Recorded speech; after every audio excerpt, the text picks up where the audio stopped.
Hello, Kerala രുചിയിലേക്ക് സ്വാഗതം. ഇന്ന് നമ്മൾ ഉണ്ടാക്കുന്നത് ഒരു ഔഷധക്കഞ്ഞിയാണ് കേട്ടോ. അരിയൊന്നും കഴിക്കാൻ പറ്റാത്തവർക്ക് കഴിക്കാൻ പറ്റുന്ന ഒരു ഔഷധക്കഞ്ഞിയാണ്. നമുക്കിതിൽ അരി ചേർത്തും കഴിക്കാം. നമ്മൾ ഇപ്പം ഗോതമ്പ് അരിയാണ് എടുത്തിട്ടുള്ളത് കേട്ടോ, ഗോതമ്പരി. അപ്പം ഈ ഗോതമ്പരിക്ക് പകരം നമുക്ക് സാധാരണ അരി, മട്ടരിയോ പൊടിയരിയോ ഞവരരിയോ ഒക്കെ ചേർത്തിട്ട് ഇത് ഉണ്ടാക്കാം. പക്ഷെ ഞാനിപ്പോൾ ഗോതമ്പ് അരിയിലാണ് ഉണ്ടാക്കുന്നത്. അരി കഴിക്കാൻ പറ്റാത്തവർക്ക് ഈ കഞ്ഞി ഇതിലും ഉണ്ടാക്കാം. അപ്പം നമ്മൾ ഒരു പാത്രം ഗോതമ്പരിയാണ് എടുത്തിട്ടുള്ളത്. പിന്നെ ചെറുപയർ കുറച്ച്, ഇതിൻ്റെ ഒരു അരപ്പാത്രം നമ്മൾ ചെറുപയർ ഇട്ടിട്ടുണ്ട്. അത് 3-4 മണിക്കൂർ മുന്നേ ഞാൻ വെള്ളത്തിലിട്ടതാണ് ഇത്. പിന്നെ ഒരു വലിയ ടീസ്പൂണ് ഫുള്ളായിട്ട് ഉലുവ. ഇതിപ്പോൾ ഒരാൾക്ക് കുടിക്കേണ്ട കഞ്ഞിയുടെ അളവാണ്. അപ്പം നമുക്ക് ഈ കഞ്ഞി എങ്ങനെ ഉണ്ടാക്കണമെന്ന് നോക്കാം. അരി കഴിക്കാത്തവർക്ക് വേണ്ടിയിട്ട് കഴിക്കാൻ പറ്റുന്ന ഒരു കഞ്ഞിയാണ് കേട്ടോ അത്. നമുക്കിതിലേക്ക് ചെറുപയർ ഇട്ട് കൊടുക്കാം. ആദ്യം ചെറുപയറും ഉലുവയെന്ന് 2 വിസിൽ കൊടുത്തെടുക്കാം കേട്ടോ. എന്നിട്ട് പിന്നെ ഗോതമ്പ് അരി ഇട്ടാൽ മതി. ഗോതമ്പരിക്ക് 2 വിസിൽ കൊടുത്താൽ മതി. അപ്പം നമുക്ക് എൻ്റെ കുക്കറിൽ 2 കൊടുക്കണം. ചിലവരിൽ 1 കൊടുത്താൽ മതി. അത് കുക്കറിൻ്റെ ഇതനുസരിച്ചിരിക്കുമ്പോൾ നമുക്ക് ഉലുവ ഇട്ട് കൊടുക്കാം. ഇത് വലിയൊരു ടീസ്പൂൺ ഉലുവ 4 മണിക്കൂർ മുന്നേ വെള്ളത്തിലിട്ടതാണ്. നമുക്കിതിലേക്ക് ആവശ്യത്തിന് വെള്ളം ഒഴിച്ച് 2 വിസിൽ കൊടുക്കുക കേട്ടോ. നമുക്കിത് അടച്ചു വയ്ക്കാം. നമുക്ക് സ്റ്റൗ കത്തിച്ചു കൊടുക്കാം. കുക്കർ വെച്ച് കൊടുക്കാം. നമുക്കിത് തുറന്നു നോക്കാം. കുക്കർ നമ്മൾ 2 വിസിലാണ് കൊടുത്തിട്ടുണ്ടായി കേട്ടോ.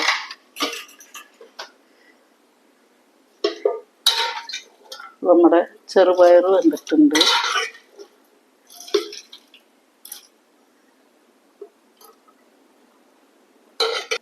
ഉലുവയും വെന്തിട്ടുണ്ട്, ചെറുപയറും വെന്തിട്ടുണ്ട്.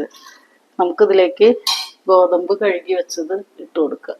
ഇതിന് പകരം നിങ്ങൾക്ക് സാധാരണ അരിയും പൊടിയരിയും ഞവരരി ഇതൊക്കെ ചേർക്കാം കേട്ടോ അരിയിൽ ഉണ്ടാക്കുമ്പോൾ. ഇത് ഞാനിപ്പോൾ ഗോതമ്പിലാണ് ഉണ്ടാക്കുന്നത്. അപ്പോൾ ഇതിട്ട് കൊടുക്കുക. ഇതിനൊന്നും പ്രത്യേക അളവില്ല കേട്ടോ, നിങ്ങൾക്ക് ഇഷ്ടമുള്ളത്ര ചേർക്കുക. നിങ്ങൾക്ക് എന്ത് കുറയ്ക്കണം എന്നുണ്ടെങ്കിൽ അത് കുറയ്ക്കുക, അല്ലെങ്കിൽ കൂട്ടണം എന്നുണ്ടെങ്കിൽ കൂട്ടുക. അളവും കാര്യങ്ങളൊന്നുമില്ല ഇതിന്. ഇതിൽ ഗോതമ്പ് നമ്മൾ ചേർത്തി കുറച്ച് വെള്ളം ചേർക്കുന്നില്ല. അതിന് മുന്നേ നമുക്കിതിലേക്ക് ജീരകം ചേർക്കാം. അല്ല, ഒരു 1/2 ടീസ്പൂണ് ജീരകം ചേർക്കുക. അതുപോലെ തന്നെ ഒരു 1/4 ടീസ്പൂണ് മഞ്ഞൾപ്പൊടി. നമുക്കത് അടിച്ചെടുക്കാം. ഇനി 2 വിസിലും കൂടി കൊടുക്കുക കേട്ടോ. നമുക്ക് സ്റ്റൗ കത്തിച്ച് കൊടുക്കുക. കുക്കർ വെച്ചു. അപ്പോൾ നമുക്ക് തുറന്നു നോക്കാം അത് കഞ്ഞി എങ്ങനെയുണ്ടാകും.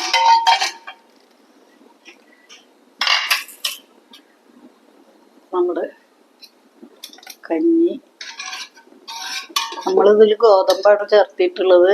അരി കഴിക്കാൻ പറ്റാത്തവർക്ക് കഴിക്കാൻ പറ്റുന്ന ഒരു കഞ്ഞിയാണ് കേട്ടോ അതിൽ. ഇനി നമുക്കിതിലേക്ക് ഉപ്പിട്ട് കൊടുക്കുക.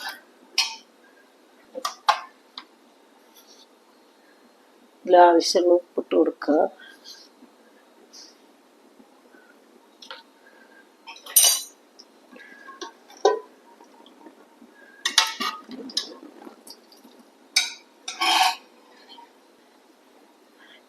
ഇതിലേക്ക് നമുക്ക് 2-3 ടീസ്പൂണ് തേങ്ങ ഇട്ട് കൊടുക്കുക. അത് ആവശ്യമുള്ളവർക്ക് ഇട്ട് കൊടുത്താൽ മതി കേട്ടോ.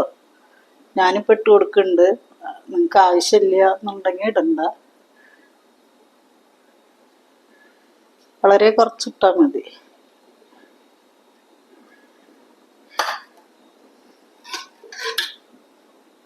ഇനി നമുക്കിത് വേറൊരു പാത്രത്തിലേക്ക് എടുക്കാം കേട്ടോ.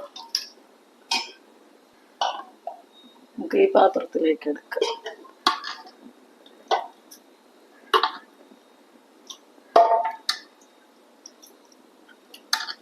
ഇത് അരിയിലും ചെയ്യാട്ടോ. ഞാൻ ആദ്യമേ പറഞ്ഞു അരിയിൽ ചെയ്യാന്നുള്ളത്.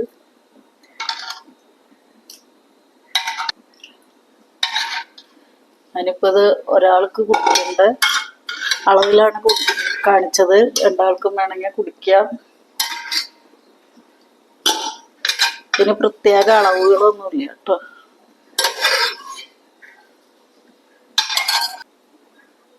നമുക്ക് സ്റ്റവ് കത്തിച്ചു കൊടുക്കുക. ഒരു ചീഞ്ചട്ടി വെച്ച് കൊടുക്കുക. 6 വെളുത്തുള്ളിയാണ് ചെറുതാക്കി അരിഞ്ഞെടുത്തിട്ടുണ്ട്. നിങ്ങൾക്ക് വെളുത്തുള്ളി ഇഷ്ടമില്ലെങ്കിൽ ചുവന്നുള്ളിയിലും ഇത് ചെയ്യാട്ടോ. ചെറിയ ഉള്ളിയിൽ ചെയ്യാം. അങ്ങനെ നിർബന്ധമൊന്നുമില്ല. നിങ്ങൾക്ക് ഏതാ ഇഷ്ടം? ചെറിയ ഉള്ളിയാണെങ്കിൽ ചെറിയ ഉള്ളിയിൽ ചെയ്യാം. ഞാൻ ഇപ്പോൾ വെളുത്തുള്ളിയിലാണ് ചെയ്യണത്. നമുക്ക് കുറച്ച് നെയ്യ് ചേർക്കുക.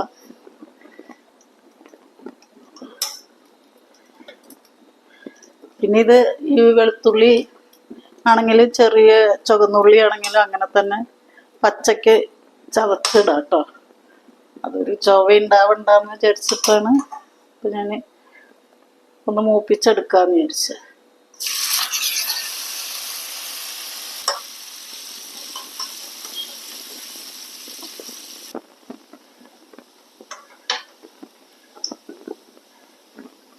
നമുക്ക് സ്റ്റൗ ഓഫ് ആക്കാം. ഇതായിട്ടുണ്ട്. ഇതിൽ കുറച്ച് കായപ്പൊടി ചേർക്കാം.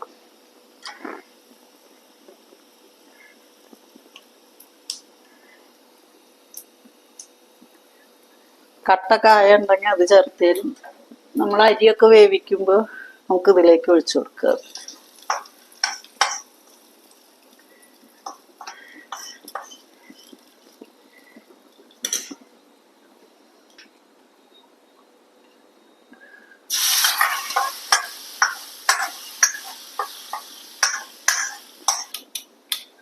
നമ്മുടെ ഔഷധക്കഞ്ഞി ഇവിടെ റെഡി ആയിട്ടുണ്ട്.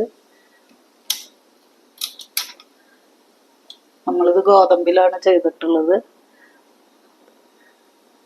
എല്ലാവരും ഇങ്ങനെ ചെയ്ത് 5-6 ദിവസം കുടിക്കുക. നിങ്ങളുടെ ഇഷ്ടം മാതിരി എത്ര ദിവസം വേണമെങ്കിലും കുടിക്കുക കേട്ടോ. അപ്പം എല്ലാവരും ഒന്ന് ഉണ്ടാക്കി നോക്കുക. ഒരു 3-4 ദിവസമൊക്കെ ഉണ്ടാക്കി കുടിച്ചാലും മതി.